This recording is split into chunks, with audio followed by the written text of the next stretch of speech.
I think what we've been reading and hearing from the administration is also striking amazing partnerships with the state and local governments. But if you go from California to Florida across the southern border, Governor, you can start. I mean, you've passed immediately upon, called 2 special sessions to pass broad-ranging immigration reform.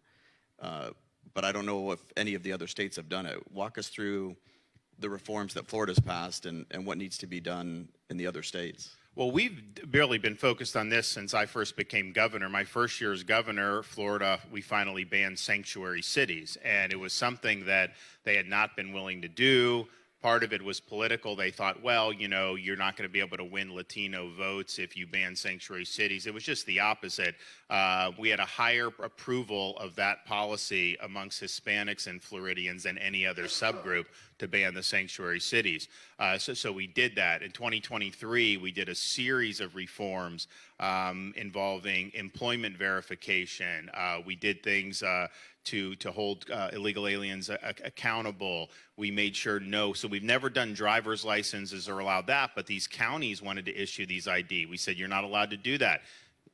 Private organizations aren't allowed to do. I mean, we basically want to remove incentives for people to come illegally. And so we did a lot over a number of years, but with the election of President Trump, that provided a great opportunity for us to be really significant factor in the enforcement of immigration laws in the interior of our country. I mean, we had been doing things like the maritime patrols. Remember, a year ago, they said all the Haitians were going to come in because of the instability. Well, we put all our assets there with the Coast Guard, and just the Florida interdictions have been almost 18,000 illegal aliens captured at sea and repatriated over the last year and a half. And now we're much better shape with President Trump putting more resources in. We did the transport program to places like Martha's Vineyard, which, you know, was a big deal. But it was interesting because it kind of goes in what Tom and Chad are talking about TDA, the Venezuelan gangs. Most of the people on that first flight to Martha's Vineyard were Venezuelans. And the media tried to say, oh, and I was running for re-election time. They go down to Miami, they find these, and they're like, oh, it's going to be so bad. The governor made a huge mistake. Venezuelans are going to be mad at him and all this. And I didn't really believe it, but, you know, you don't know, right? And so I remember the next time I was in Doral, like a week later, had like a group of these guys come up to me, Governor. I'm at some like cafe, and they all just start like hugging me and backslapping me, like, we're Venezuelans, thanks what you did. Because they said that Maduro was sending a lot of bad people. President Trump's made this point. And so they saw what was coming in, and they knew that was not good for the country. So we did that. We did all that. But I knew we had to act quickly, so I called a special session of the legislature to take place a week after the president took office. I knew he was going to issue a series of executive orders, and we wanted to be able to capitalize on that. So ICE does not have enough personnel, Border Patrol does not have enough personnel and resources to do what needs to be done. So if we just say it's their responsibility, we're just not going to get the job done. Like, you have to supplement with state and local. Now, they're going to build up, but under Biden, all this stuff withered because that's not what they believed in. We have programs in federal law where state and local could be deputized to exercise immigration enforcement authority. So under Biden, our highway patrol, you could have an illegal alien driving drunk, putting people at risk, even running people over. They don't have a license, they're not here legally. Our guys, they could call ICE and say, hey, will you pick this guy up? But Biden's people weren't picking him up. So they had to just release him. You know, now they can say, no, you're detained on immigration as well, and that whole process goes. They're detained. We don't want catch and release. We want detain and deport. So under this 287G, we've said all jurisdictions in Florida must assist with immigration enforcement. So we have 67 counties. All 67 sheriffs have signed agreements with ICE. Those are not all conservative sheriffs, by the way, in Republican areas, but we impose a legal duty on them to do it. Same thing at the municipal level. We're now working through getting police departments to do agreements. And if ICE doesn't want to do an agreement with one, we're not, then obviously, but if ICE wants to help, then we're going to do it. You saw this thing where the city council's fighting the mayor and the police chief about whether Fort Myers PD should be involved in it.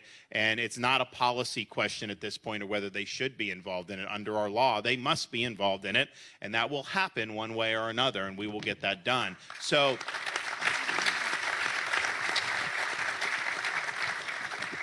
we're the only state that called a special session to combat illegal immigration. We're the only state that's imposed an enforceable duty on all local and see the state. It didn't really matter. I didn't need to impose a duty because I immediately told all the state agencies, sign up and let's be part of the solution. We want to be on the team. But the locals, and look, even some conservative, generally conservative folks, some of them are just like, look, it's not our problem. Let the feds handle it, whatever. And it's not that they're going to sabotage it. They just don't want. They want to focus on other things. But that's not going to work. And what happens is illegal immigration. Yes, you have gangs. They just got a Russia mafia enforcer they picked up. We put out some stuff on that, some stuff with one of the Latin kings. I mean, so you see all that for sure. But just the sheer number of people. We have almost 1 million people in the United States that are under final deportation orders, including tens of thousands in Florida. Why aren't they being removed? Why aren't we enforcing the law? But what happens is you cause a lot of stress on social services, schools, emergency room. Florida spent $600 million last year in emergency room for people here illegally. The law says you have to treat, so it's not like there's discretion. So you do that. That has a huge cost. So this is a big problem that affects all aspects of the community, public safety, or whatnot. And the answer of just saying we want to sit on our hands, that doesn't cut it.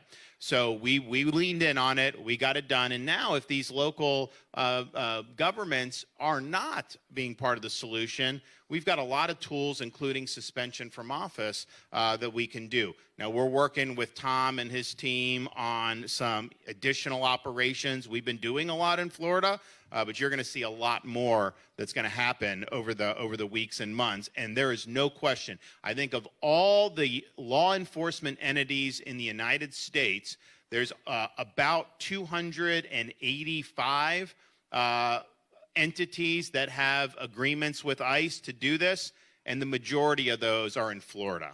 So it just shows you.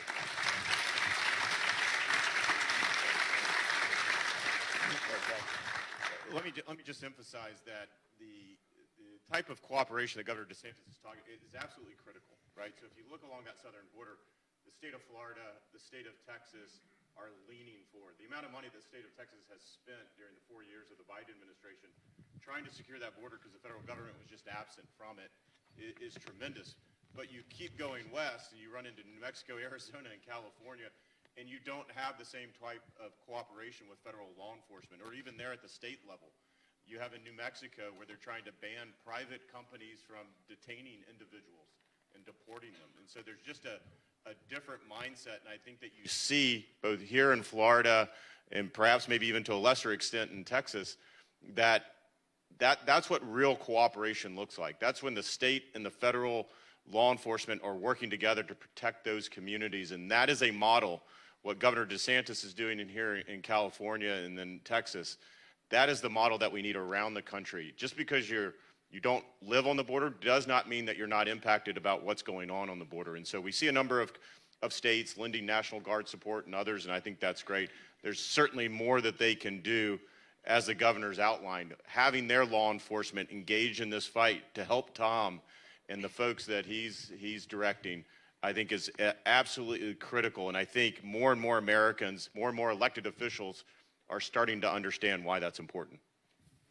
And just to be clear, New College Police Governor has done their 287G to cooperate and nice. participate. Well, that was another thing. So in this special session, I talked about we had worked on removing magnets and incentives to come. But, one of the things that had been done in Florida 10 years ago, 12 years ago, before I was a governor, was doing in-state tuition discounts for illegal aliens, and I'm just thinking to myself, like, why are you giving a discount, but yet you live like in Valdosta, Georgia, and you got to pay, you're a U.S. citizen, you got to pay a lot. It just makes no sense. And so, as part of this package, that provision what was repealed from Florida law. And so, it's like these folks make, states can make bad policy in the past, but if you correct it, I think that's a really good sign. And I had been working to get that done the entire time I was governor. We almost got it in 23. It always would magically fall out of the bill before the bill passed. And then this time we were like, all right, we got to get it done. So I think that's really, really good. And I think, New College being a part of the solution is great as well. Yeah, and just to be also clear, I voted against that bill 10 years ago, Governor. And it's where I learned my first good lesson. When someone says to you that you're on the wrong side of history, it means you really are on the right side of history. Having said that, though, the incentives are a real issue. And I think the biggest incentive, and I'll go to you, Czar, what about birthright citizenship? You just get a